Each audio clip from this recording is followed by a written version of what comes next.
It's me, Paul, and welcome back to my channel where we talk about tech, consulting, and personal development. In today's video, I'll be giving some advice for those of you who are going to be turning 20 in this upcoming year, or those of you who are currently in your early 20s. My early 20s were filled with joyful moments, great experiences, but at the same time, it were also filled with these moments where I made huge mistakes or little things that to this day, I cringe at just thinking about it, to the point where I'm like, oh, I can't believe I just did that. One of the cringe moments that I had was when I was rushing to class and I was just skating class super fast, and I was going down this super big downhill. For some reason, I didn't see this tiny pebble on the road, and so I actually tripped and fell flat on my face to the ground with hundreds of people all around me just like, is he okay? And I just thought to myself, like, that's super embarrassing.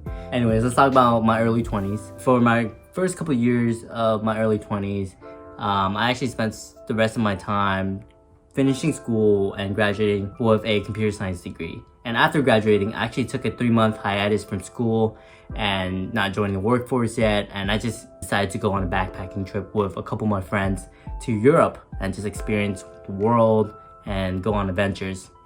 And after coming back home, I went headfirst into my consulting career and putting the work and the effort and time into it, and started to climb the corporate ladder. At the same time, I was also trying new things like traveling more to different places, and teaching data analytics boot camp, and also even joining dance teams after graduation. Even though this sounds great and all, it wasn't just all these great moments. I definitely had my fair share of post-grad depression, imposter syndrome, and also the feeling of getting bored and the repetitiveness of the 40-hour work week. For those of you who don't know what post-grad depression is, it's pretty much the idea that after you graduate, you feel like your life's going downhill and that you no longer have a goal, and that all your friends you see in college, like on a daily basis, maybe after class, in class, just seem to dwindle and disappear. Like in college, you always have a structured environment where you are on a constant grind,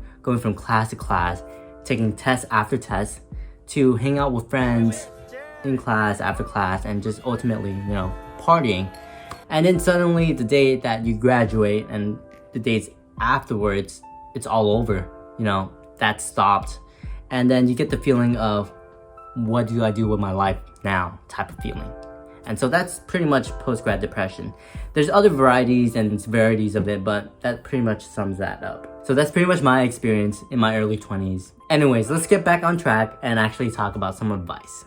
The first advice I can give to you is build your own identity capital. I got this terminology from a book called The Defining Decade, Why Your 20s Matter, by Meg J, who's a clinical psychologist. Identity capital is pretty much your own personal experiences that you build over time, little by little, whether that would be through going on trips, talking to new people, learning new things, doing new things, built together to define who you are as a person. So why is this important, In my own experience, I never thought about building my own identity capital. All I thought about in my early 20s, especially in college, was I gotta get an A in this class because that's all that matters to me. After graduating, GPA didn't really matter too much. And it was actually the experiences, the people that I met, the acquaintances that I met through classes and things like that ultimately matters, because to this day I was able to still be able to connect with them, network with them. The second advice I can give to you is save money. And you can do this by creating a budget and also not spending money on things that would just give you instant gratification. And also the third thing would be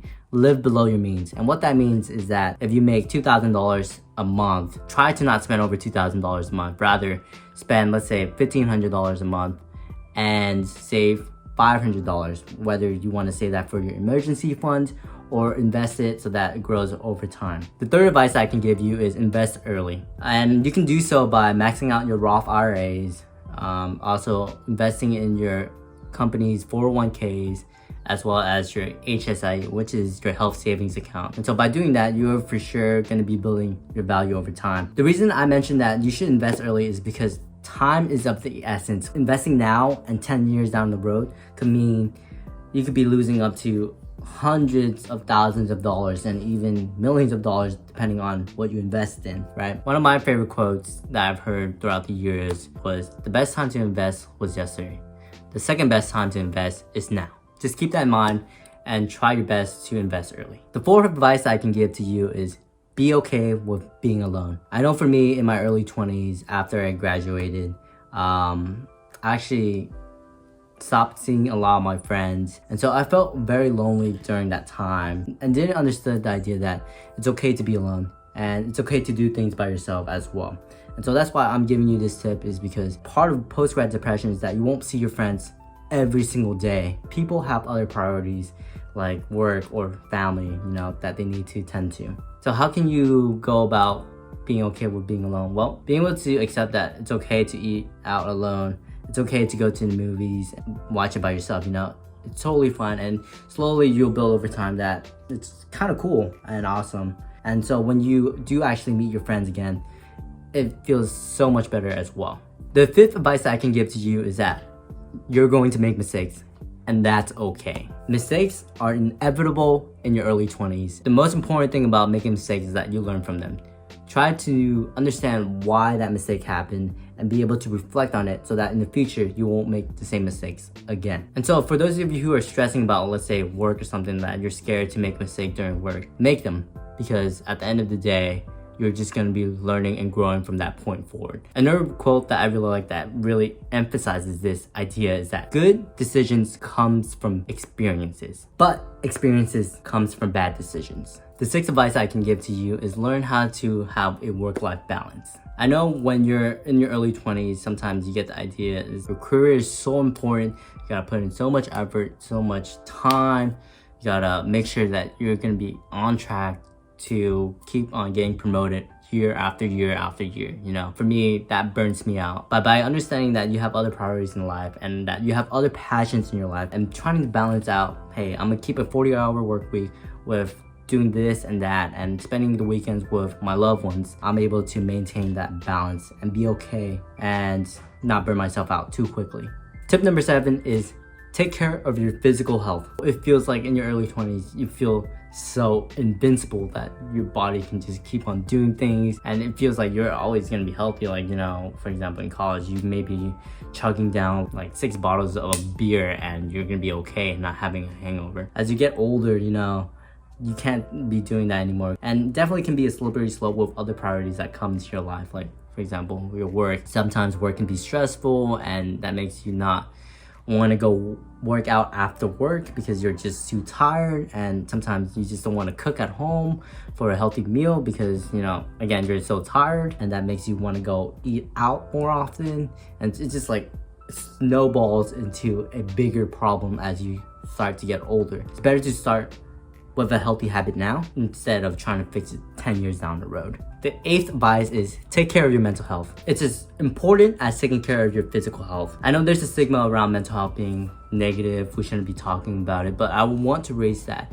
Your mental health is extremely important. In my experience, I had post-grad depression, and my brain was just telling me, man, my life sucks. But then, I was able to talk it out with my therapist and making sure that I'm okay mentally, taking vacation days just to clear my head, being able to understand that my mental health is also important. The 9th advice I can give to you is know that you don't have to get things done by a certain age. Know that life is pretty much a marathon and not a sprint. I felt like I was always behind people, whether that would be in investing, in career-wise, relationship-wise, But I slowly learned that people are always at different steps in their life, and that you shouldn't be comparing a person to another person, because you're basically comparing apples to oranges, because everyone has different backgrounds. We don't have to follow someone's footsteps in order to be successful. There are plenty of ways to be successful. Last but not least, the 10th advice I can give to you is learn something new every day. Try to keep your brain energized to be engaged in something. Try to work towards a goal, because I know that after graduating, you won't have that structure anymore. But by having goals that you can set for yourself, you're able to try to work on yourself, keep on improving, building that identity capital that we talk about in the first advice. By following this advice, you're able to feel a little happier in your life and feel more fulfillment doing new things. So these are some of the advice I would give to my younger self if I were able to talk to my younger self. Hopefully you would be able to apply some of these tips in your life. And even though it may not seem that the outcomes are gonna come right away, just know if that you stick to it and keep reminding yourself of these tips. Know that when you look back at your early 20s, you'll be in a better spot financially, mentally, and physically. Hope you enjoyed this video. Please remember to like and subscribe, and I'll see you next time. Peace out.